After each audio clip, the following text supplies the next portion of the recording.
Welcome to Sikorski's Thinkabouts, and I'm your host, Laura Sikorski. My guests and I share our operations and technology expertise to help you provide outstanding customer service and customer experiences. Today our guest is Francia Smith, and she is president of CI3 located in Manhattan, and she is a returning guest. I'm sure you must recognize her. One of her two previous shows was Back to Basics, Making Serious Business Fun, and the biggest secret to managing change is transition. Today, we're going to talk about the role of the call center in a cognitive business, and I think you're going to be very pleased with what we're talking about today. Francia and I go back many years. We worked together for the United States Postal Service, I as a contract worker, Francia as the future Vice President and Customer Advocate and Customer Service for the Postal Service. So all of you out there stateside that have 800 Ask USPS, we helped build that. So with that, we have so much to talk about, but I'm so happy to have Francia as a returning guest. And for those, if you want to see previous shows, just go on thedailyblue.com, type in Sikorski's Thinkabouts for the search, and then you can find the other two shows that Francia and I did. So when I called Francia and said, hey, you got to come back, she goes, oh, I don't know what to talk about. And then the next day she calls all excited, and she says, we're going to talk about the role of the call center, contact center in the cognitive business. And with that, we're gonna just start talking about. Francia is put up something called "Welcome to the Cognitive Era," and I'm just going to have her speak about how she found this. Well, the fact is that I get the Wall Street Journal, and none of these are plugs for anybody, but in reading the Wall Street Journal, I found this 7-page insert, and it said, welcome to the cognitive era. And we've been around long enough. I was very interested in what this was all about. And as you go through it, it's a iteration of big data, is basically. Mm-hmm. People are struggling with data, how to organize it, how to use it, how to make success in business, how to improve customer service, all kinds of things. And so what happened as a result was I started thinking about the call center and the role of call centers. In big data, the cognitive era, anything that has to do with numbers and quantitative and qualitative data. And we know, everybody out there who's in the contact call center world, we capture everything. And almost so much that we don't know what to do with it. And yes, it's a very scary thing. Well, just a quick review. The good news about getting old is that you can remember trends and you hear them coming back around. So, the cognitive organization is the trendy thing to talk about, but it's a new idea. It's a new term for an old idea. We had knowledge-driven organizations, we had learning-driven organizations, and so the fact is that call centers have an opportunity to stand up and establish their rightful place on what they uniquely contribute to any of these concepts. Mm-hmm. Through their contact with the customer every single day in every single way. And it's so true. Many of the COOs out there, some are really great at it, but others don't understand the value of their call center. The fact that they talk, like you said, to the customer day in, day out. They know the pulse of what's happening to their organization, and they're not getting the information. And well, yeah, I think what happens is, Laura, that very often we've associated customer satisfaction or customer complaints with the call center. We need to expand the thought process. Mm-hmm. In terms of what call centers have to offer. And what I want to point out in this particular slide is that there is a centralized conversation. There's thousands of conversations in the same place every single day. Huge unifying voice of the customer coming in every single day. It's a singular place that human beings have interactions daily with the marketplace. People have conversations. Right. And it's not the internet. I mean, there are lots of other points of contact. Of course, there is also retail where people have interaction. Right. But this is a centralized conversation. And this is the opportunity then for the call centers to establish themselves as a unique group who amplify the voice of the customer from the marketplace. And my point to Laura is that the Chief Operating Officer is probably the first person you need to provide this information for, right, to, because it's an everyday occurrence. And it's, you know, I find that so many C-level people don't even know what their call center does. It's, you know, it boggles my mind. They think of it only as, like we were talking earlier before the show, as a marketing tool. It really is a heck of a lot more than just marketing. And I'm hoping that this show gets blasted everywhere, yeah, so people will understand the importance and the strategic value. I know Brad Cleveland I've had on, and John Goodman, who's a personal friend of yours as well. You know, they're all trying to get everybody to understand the value, right, that a call and contact center have. And we also, you know, I love this word, anecdotal, yeah, information. So let's talk about this a little bit. There's different kinds of information that you have in an organization. I mean, I'm a statistician. Quantitative data becomes somehow or another people's mantra at times, or qualitative data, which is descriptive data. That's the marketing people, the operations people. They get into all these diagrams and graphs. The fact is that anecdotal data, which is what the call center can amplify, is data of a personal storytelling nature. And I think probably we can go on to talk a little bit more about that whole concept, mm-hmm, of what anecdotal actually means. Why don't we do that? And because you always have talked about it as stories. Yeah, it is. It's short stories, and it's and this is actually a dictionary. The dictionary is very useful.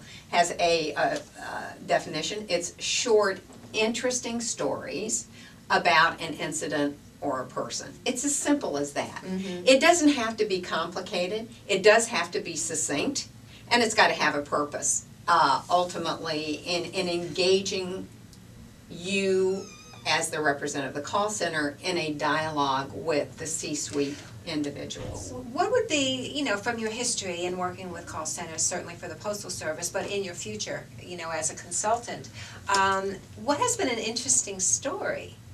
Well, I think what happens is people will call and say, you know, I'm using your product, and I used it in a different way than what I expected, and I just wanted to let you know something about that particular product.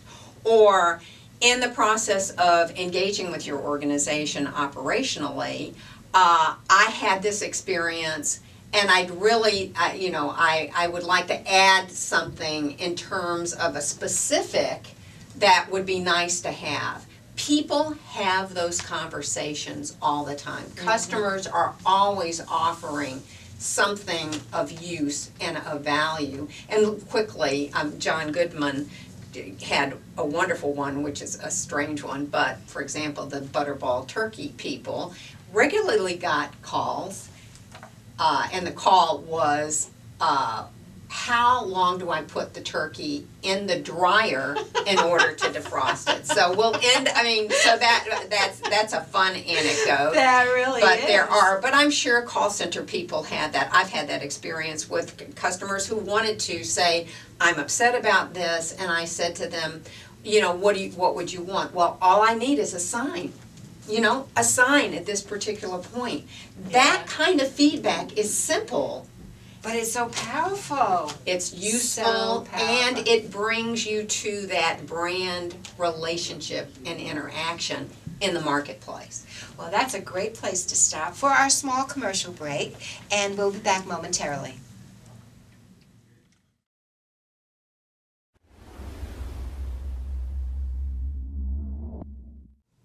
Hi, I'm Dr. Richard Cherney, here on the Daily Blue. And I'm here today to talk to you about my show with my partner and my fiance and the creative mind behind Journey into Awareness with Dr. Richard Cherney and Jamie Love. And we have a Facebook fan page, which I also want to discuss with you, which recently got launched by Jamie, and we have some very compelling stuff about our traveling throughout the country and other things about how we are all related and we are all really one. And to my left is Corinne Caro, who is the founder of the Daily Blue and Blue Chip Marketing. So if you want to be a guest on our show, you can call 631-761-9223. And I just want to say, since I have a minute with you on camera, that I'm very proud of you. I love what you and Jamie are doing and discussing the challenges that you have having Yes. disabilities. Dr. Richard is one of the most brilliant minds that I've ever met, and Jamie is very smart herself, but she really is beautiful. You got Yes, she beauty and is. brains on the show. Yeah, Beauty and Brains. Beauty and brains. Yep. And wonderful discussions, not only about disabilities and awareness in that field, but inner growth, self-worth. I really love your show and the guests that you have for that. So if you are looking to be a sponsor, advertise on the site, or to be a guest, please contact us at 631-761-9223. You can always email info@bluechipmarketing.net, or you can tweet us at The Daily Blue. Thanks so much. And we will see you on the airways. We Bye will. for now.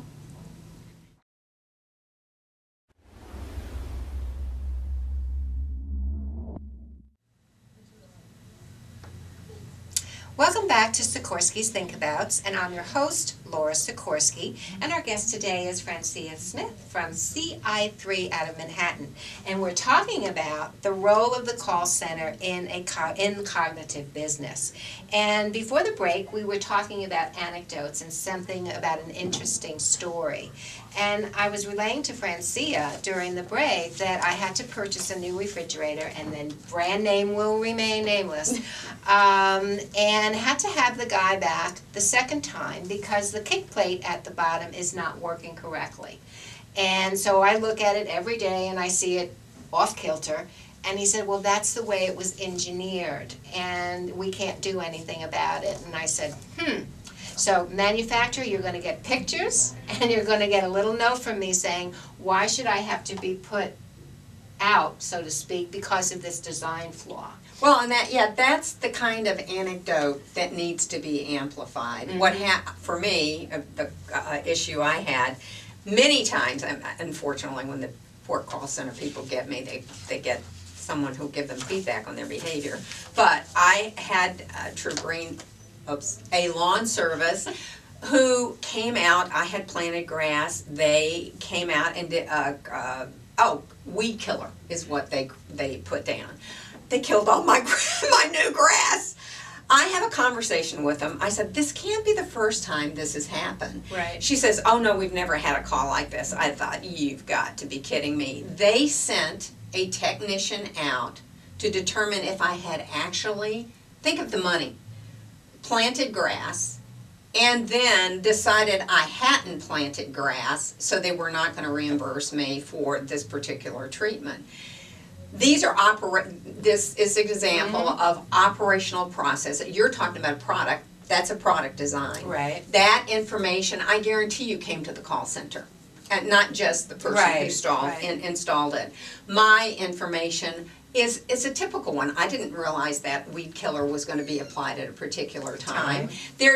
When I say dozens, there's thousands, there's millions of examples of a simple story that can be told and presented on a weekly basis, and the two C-suite individuals, and in my view, the storytelling aspects become the beginning of the customer focus concept, It becomes and storytelling is almost the most primitive way of connecting human beings with one another. And I think, guys out there, supervisors at your next team meetings or next staff meetings, why not devote 5 minutes for one story a day, that your agents may have heard, and then start making a list, and then when your management meets with the C-suite,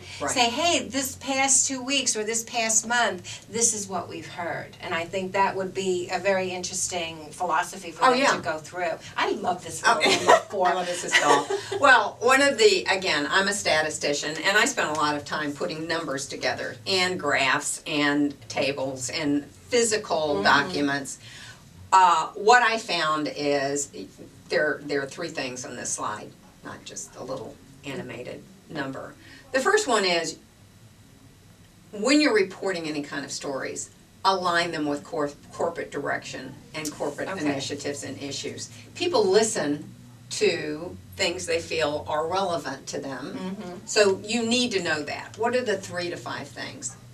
Animate the numbers, and when I say animate the numbers, it's She doesn't mean put the little no, four- no, four I little do three- not, I don't mean that, but again, it's a storytelling process. Right. It is not saying, I've got 55 people here, and 45 did this, and 35 did that. You're in fact animating, and be proud of it, and embrace it. That anecdote is giving meaning to the singular numbers that you see on slides. Right. And the idea is 3 to 5 short stories, and you have somebody on your staff who's a good storyteller. Right. I mean, and it may be an agent who's a good Right. storyteller. I have to work at being a good storyteller. There are good storytellers, and I'll tell you, that is a huge success factor, lots of information that says that if you tell a good story, and I'm not talking about a joke, but Right. you're a good storyteller, it helps you move up the ladder. Because what happens at the C-suite is they like to see the numbers, but they like something that they can repeat. Something they can grasp. Well, and it- says, I know I know the customer, I know the marketplace.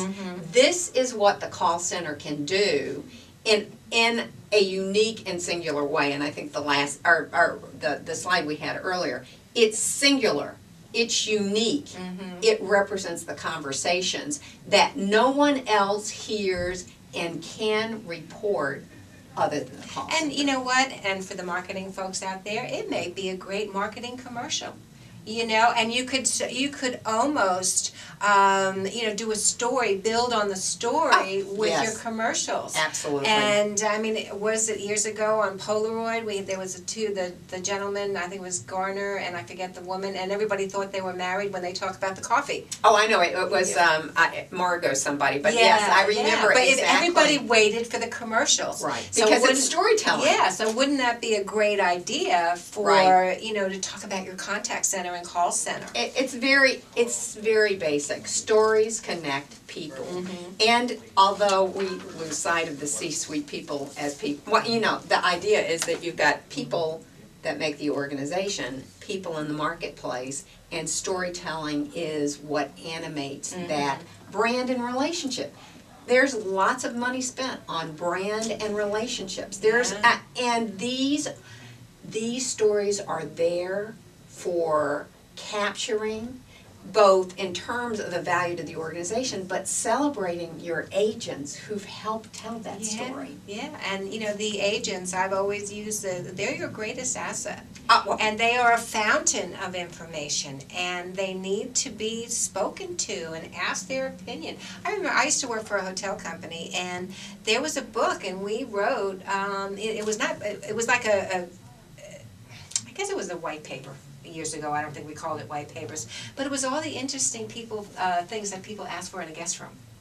yeah, that's exactly right. And because it reflects a thoughtful. I mean, if you want to talk cognitive, it's a thoughtful. And cognitive, I mean, it's a very sophisticated word, but it's a thoughtful process. Right. Of understanding what the needs are of your marketplace, of your customer. Anticipating, that's what customer service is. Anticipating what it is in the totality of the customer experience. And we ought to have another long conversation on customer experiences. Right, and we all know that customer service is a solution to one issue, whereas customer experience is the warm and fuzzy with your life with that particular Exactly. customer. And patient, we have to remember patient experiences as well. Anyhow, so we've covered these topics. The topics that you'd want to be looking for are product information, that's the CMO who's your target, operational services and processes, which drive the company, hello? Right. And then this new campaigns and product launches. This one is probably, in my humble opinion, one of the most valuable ones because you can give feedback on customers and their perception of what's really going on because the organization's got one perception, the marketplace has another one. And that's, the importance of a customer advocate as part of your board maybe. Right, Or, exactly. when you do all those focus groups. Well, and it's an alignment issue too. Right. And we did definitely talk about these. My idea would be, once a week, sit down, and find out what the organization wants in Right. terms of, buy some coffee, donuts, or lunch.